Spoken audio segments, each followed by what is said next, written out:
What if some of the reasons that kids don't succeed has little to do with talent and everything to do with the system they're in? Not every student gets the same shot at success. Things like where you're from, your family's income, or even the language you speak at home can make a big difference. These differences can create what's called an opportunity gap. And it's a big reason why some students face more challenges reaching their goals than others. Welcome to the Opportunity Gap, a show where we talk about how to navigate the education system. I'm your host, Julian, an assistant principal with over 20 years of experience in education. Today, we're going back to the heart of it all. What does the opportunity gap really mean? Why does this show even exist? And what's at stake?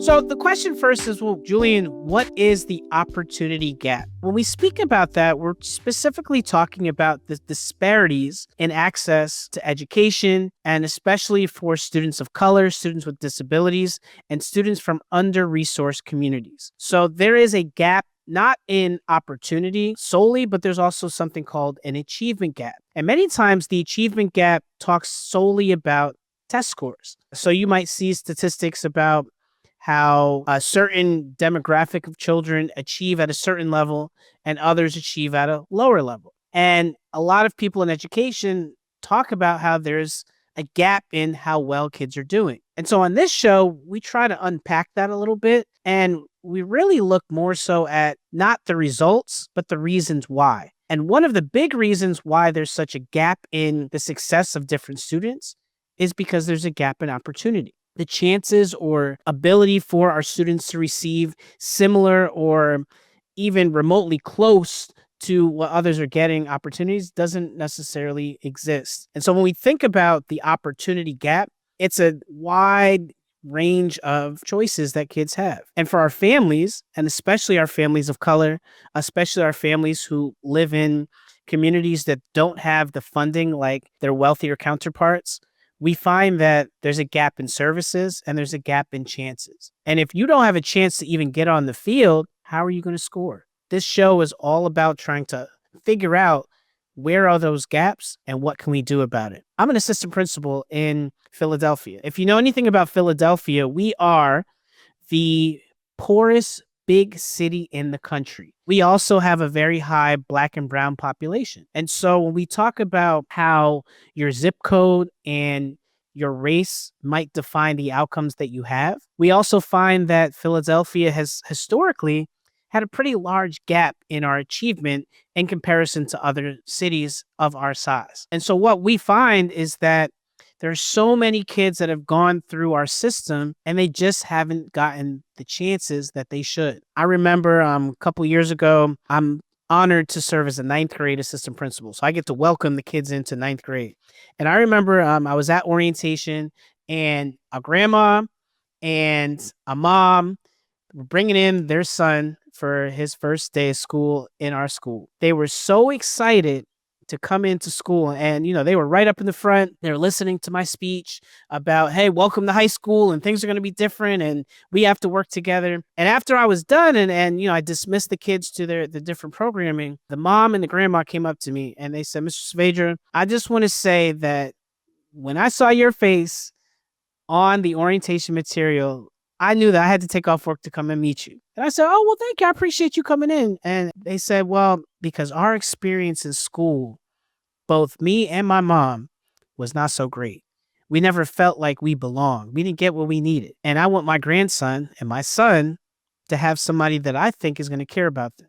And when I saw you and the rest of your team at your school, I knew that I had to be here to meet you. Now, I can say that this student is currently going to be a senior this year. He does receive special education services, and those parents, the mom, the grandma, the auntie, I've met the whole family, they have been adequate supporters of this child, and he has done fantastic. It shows to me that when there is trust built, when the opportunity from the very beginning is given, we can start to close the gap and we can start to build experiences that change the narrative, not only for our children, but for the generations that came before them.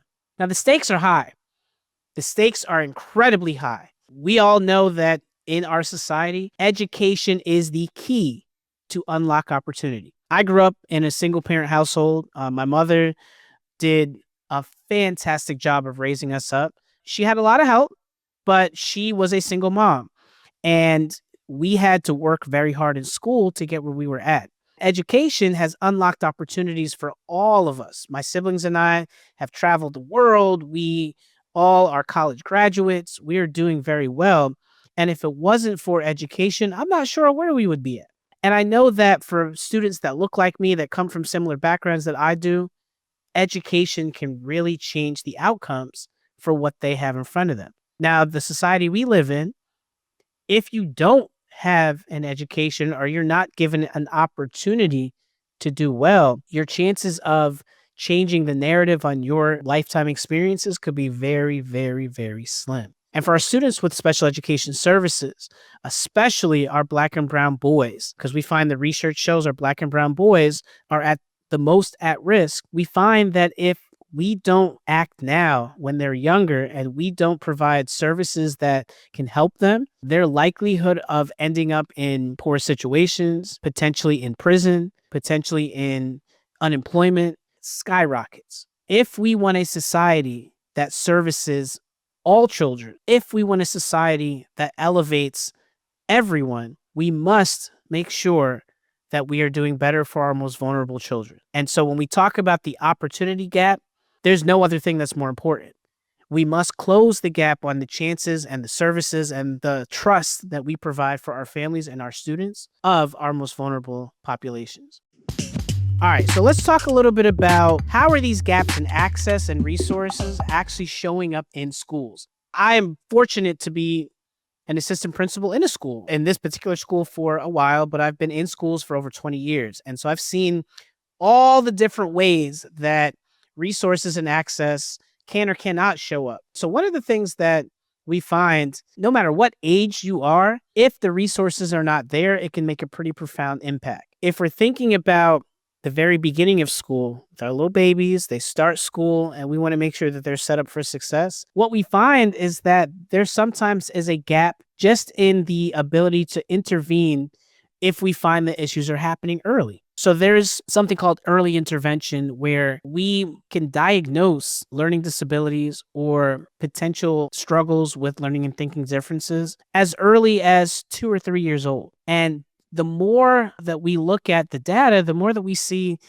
in wealthier communities and in whiter communities, children are getting access to earlier intervention from their pediatricians far more than our Black and brown children, and especially our Black and brown children in impoverished neighborhoods. That means that a child at 2 or 3 years old might get services a lot faster than another child at the same age. And over the course of their educational experience, the gap just piles up. If you're not getting the services you need early, it makes it that much harder to catch up. Later on in school, we find that there's not as much availability for our children to not only receive 504 or IEP support, which again, those of you listening, an IEP is an individualized education plan. A 504 comes from section 504 of the IDEA law, which is a federal law that grants services for those that have learning and thinking differences. And both of those are services that are put in place to support our children across the education spectrum. What we find is that there is a pretty wide gap in the availability of services for students depending on what zip code they come from. If you live in a zip code that is an underfunded school system, then the amount of special education teachers available to support students is less. The amount of curriculum that is available to differentiate is less. The availability of reading specialists or math interventionists to support our students with dyslexia or dyscalculia are less. If those are not there, then what happens to our children? They start to languish in general education classes, and then they're not getting the support that they need. On the flip side, when you're not getting the support you need academically, well, what do you think is going to happen, listeners? You know exactly what's going to happen. The kids are going to start to act out. If you're not learning and you're not feeling like you can be successful, and you see that things are stacked up against you, and society tells you you're not going to be anything anyway, then what do? You start to act out. You start to communicate your frustration through your behavior. And what we find is there's a direct correlation between students who are being suspended at higher rates, depending on what their racial breakdown is or what their gender is. And then we also find that our students are underrepresented in gifted services. So not only are our Black and Brown students not getting gifted services or being identified for higher level or more rigorous work, they're being overrepresented in the disciplinary system. If we track that across the years, if you're being suspended in third grade and then in seventh grade and then in 12th grade, and you find that nothing is really helping you, your likelihood of ending up in unemployment or potentially in the prison system is much higher. And so when we talk about why this is so important and why the stakes are so high, I'm seeing it myself. I can tell you, as a person who is serving in the work right now as we speak, our children need us. And the opportunity gap is very present. The opportunity gap is still alive in schools across the country. And the more information that we can get out there to our families, and we can get out to educators, and we can get out to our children and our communities, the more that we can do to close that gap. Good intentions don't close any gaps. You can have as much empathy and sympathy and thoughts and prayers as you want about trying to make the system change, but unless there is intentionality, unless there is policy, systemic change, community support, trust with each other, and persistent advocacy, the change isn't going to happen. And so I would advocate, as you're listening, and if you know anybody that has any sort of influence in the field of education, tell them to listen too, because we're going to give you tips. We're going to give you information. We're going to introduce you to people who are working to break this apart and to close the opportunity gap. So last but not least, why does this show exist? How can it help? Education is hard. The education system is complicated. It is not like it was when you were growing up. The system has changed, especially if you have a child who has ADHD, dyslexia, or any other sort of learning and thinking difference. It can be really difficult to do it. And we don't want you to feel like you're working by yourself. And if you are a family out there, it doesn't matter what your racial background is, it doesn't matter what your demographic is, this podcast is for you because it's going to provide information. So we're looking for families out there who are feeling overwhelmed, unseen, and unheard. I feel you. I hear you. I see you. We're looking for educators who are looking to listen, to learn, and to lead differently. Take this information and reflect. What are you doing in your role as an educator? How are you moving the chains to try to push for this opportunity gap to be closed? And we're also looking for advocates pushing for real change, not from the top down. We want grassroots. We want the ground up. We want people that are doing the work day in and day out. We're going to explore how race, disability, and systemic barriers intersect in schools. We're going to talk about what real advocacy looks like. We're going to make sure we provide you with tools, strategies, and a lot of stories to empower families and to elevate our student voices. So listeners, you're going to hear a lot of me. You're going to hear a lot about the opportunity gap. But know this, I'm serving in the work day to day. I'm going to give you an up close and personal view of what it's like to be in the work. And I'm going to hopefully be reflective enough to think about my own practice and how that practice translates to systemic change. Thank you so much for tuning in. Make sure to subscribe on YouTube. I'll check y'all later.